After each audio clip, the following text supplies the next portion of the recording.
For this project, we're going to create a digital still life painting. I'm going to allow you to work from a photograph, so you don't have to have your objects directly in front of you. However, I do want it to be a good composition, so pay attention to the composition skills we learned in the previous video. Additionally, I want you to choose some colorful objects, not just black and white or metal, but things that will give you the ability to play around with blending and mixing colors. Next, I want you to choose materials that have a variety of different reflective surfaces. This will give you the ability to practice those shading techniques we learned in the previous project. Pick one object that has a really shiny surface, something made of glass, hard plastic, or even metal. Pick another object that's got a good matte finish to it. So like this flower doesn't reflect a lot of light, but it does show good light and shade on it. Also, see if you can find something that's in between. And having a good variety of colors means you can share colors between each of the objects once the light reflects off of it. The next thing to consider is setting up your composition. Not only do I want it to look pleasing, I want there to be good light and shadows. So make sure you're working under a good spotlight and it's got good cast shadows and good form shadows to work in. When you take your photo, play around with different compositions. Don't just take one picture, take a variety of them and then choose the best one to work with. The main thing about taking this photo is make sure it's also a high quality image. You really don't want to take this with just your cell phone. If you can, get a good quality large image and that'll work out a lot better. To set up your document, we're going to go to File, down to New. In this document, remember we're measuring in pixels, needs to be about 3,000 pixels wide by 5,000 pixels tall. Again, we're going to be working in RGB color mode and we'll keep our background white. We'll say OK to that. The first thing we need to do is to give our background just kind of a solid matte color. Again, I like to use Shift-Delete and we'll fill it in with gray for now. Next, I need to place my picture into here. I've already got it open, so let's see, I'm going to swap back to here and all I'm going to do is drag this image into my new document. Since it is a little bit smaller, I'm going to scale it up. Be sure to hold down Shift, and at this time I can give it a good placement from here. That looks pretty good in itself. So I've got the image on layer 1 and I've got my background layer. Now when we do this painting, initially we're just going to set it up so that we can silhouette out each of the areas. As soon as I start painting, I'm going to scale this image down and only use it as a reference photo. So the first thing we need to do is to silhouette each of the little objects inside of our area. I'm going to create a new layer, and in each new layer we're going to make a silhouette of each object. To do this, I'm going to choose my quick selection tool. You may want to use your magic wand, but I'm finding the quick select to work really well. Let's make sure sample all layers is checked and also auto enhance is turned on. That way it's going to select it really well, really quickly. To select my bottle, all I'm going to do is click and drag over it and make sure the entire area is selected with that one. If I need to, I can hold down Shift and add on to my area, but everything looks really good from here. Hold down Control, click on it, choose Fill, and we're going to fill it in with a certain color. I'm going to recommend that you fill it in with whatever the local color of your object is. In this case, it's going to be green. So when I say local, I'm going to go to Color. If I click with my eyedropper on the object, it'll load up that specific color, and that's okay. A good middle green will work. We'll say OK, then OK to that, and now I've got a green outline that I can work from. Do the same thing for each of the objects. I'm going to make a new layer, and in this layer, let's do the one for the pear right here. Select the pear. Also want to select this area down here. That's good. Oh, forgot to get the little top. With it selected, hold down Control and click. Choose Fill, and we're going to fill it in. This time, I think the good local color would be kind of a middle yellow. Don't want it to be too light or too dark. Somewhere in between will be good. We'll say OK to that. Now that one's filled in, I can Command D to deselect, make a new layer, and continue on doing this with the rest of the layers. I'm going to skip ahead, pause my video, and then we'll come back once I've got everything masked off. Now that I've got a masked out area on a different layer for each object, I can turn off my image, and this is what it looks like. All looks good. From here, I can create a clipping mask for each area. And this is the clipping mask we're going to do our painting in.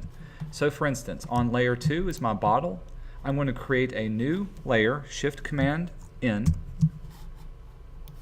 I can give it a layer name, but I do want to create a clipping mask, so I'll turn that on. And you can see now layer 9 is clipped to this area. If you do start to get confused, sometimes it would be good to name off your layers. So I can call this one bottle and select. Layer 3, this is my pear, Shift-Command-N. We'll call this pear. We'll make a clipping mask and create one from there. If you see what we're doing, we're making a clipping mask, and that's where we'll paint inside of it. Additionally, I can turn back on my image in layer 1, and this time I'm just going to scale it down and move it off to the side. When it's up here at the top, this means I can see my image when I start to do my individual painting. To save some time, I went ahead and started my painting, so let me show you the finished results. This way you don't have to watch me work through the whole thing right now.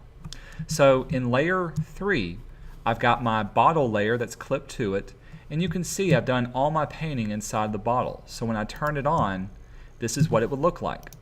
I was looking at my reference, and inside of my reference I can see where my highlights and my shadows are, and even where my reflected areas are. In this painting, it's okay if it's not 100% picture perfect. What I'm looking for is, do you understand the techniques of lights, darks, and reflected light? So if yours looks very painterly, if it looks like something that your eye is having to blend things together, totally okay. As I turn on the other clipping mask, you can see the different areas start to come through. There's the glass, here's the pear, here's the grapes area, and also the leaf and the sunflower and everything else. There's the apple. Everything I'm painting inside of the clipping mask for whatever object that I'm working on. Additionally, you can see I painted the background and gave it, rather than a gray color, this time I gave it more of a colorful type color. I'll go over that when I do the entire walkthrough. As soon as you've done painting, you may feel the need to add some other layers to clean up some of the edges. Doing clipping masks sometimes can be a hit or miss, so it's okay to add extra layers to clean up. In this case, I added an extra layer on top of here to give a shine to the glass that I'm working on. The final thing we're going to do is tweak the colors on our photograph. I'll turn off this top one here. Whenever you do a composition, the colors look really, really good, but sometimes they tend to look very flat and disassociated. A good technique that you can get into is adding layer adjustments that gives you the ability to tweak the colors that you've done. You can find all of your layer adjustments either at the bottom of your layers palette, right here, or I like to open the layer adjustments palette under Window, down to, Adjustments, and then I can pick and choose them from here. Within these, I can choose to do things like adjust the levels, the curves, and even the color balance within the area that I'm working with. For instance, I turned on a curves adjustment, and you can see the difference that it would make.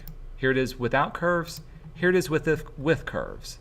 If I click on the layer, it'll open up my properties, and inside my properties palette, I can adjust and tweak the light and dark areas. I can make my darks darker and my lights lighter. Now this would depend on what your composition looks like, and there's a lot of playing around you can do. But in general, I'm trying to make my darks very, very dark, almost a chiaroscuro, very dark type area, and my lights much brighter from here. So sometimes playing around with this will unify the lights and darks of your area. Furthermore, I can unify the colors that I'm using by giving it a little bit of a color overlay. To do this, there's several different ways of doing it, but I did it as a gradient map. If I turn on my gradient map, here's what it looks like with the gradient map. It does get a lot darker, but I've added a blue hue over the entire thing. Additionally, if I just did a regular gradient map, notice I've got my blending mode to multiply. We'll set it to normal. This is what it would look like. Not exactly what I'm going for. But by changing the blending mode to a different type, so instead of normal to here, I can subtly add a little bit of blue to everything. You don't see the blue, but it tweaks the colors and unifies them just lightly. Here it is for different types of screen modes, and then it'll give you some different kind of overlays to work with. For mine, I thought multiply would work out best from there. When you're finished with this particular project, I want you to save it as a Photoshop file so I can see all of your layers. Additionally, save the image that you're working with, and you can upload that along with the project that you turn in.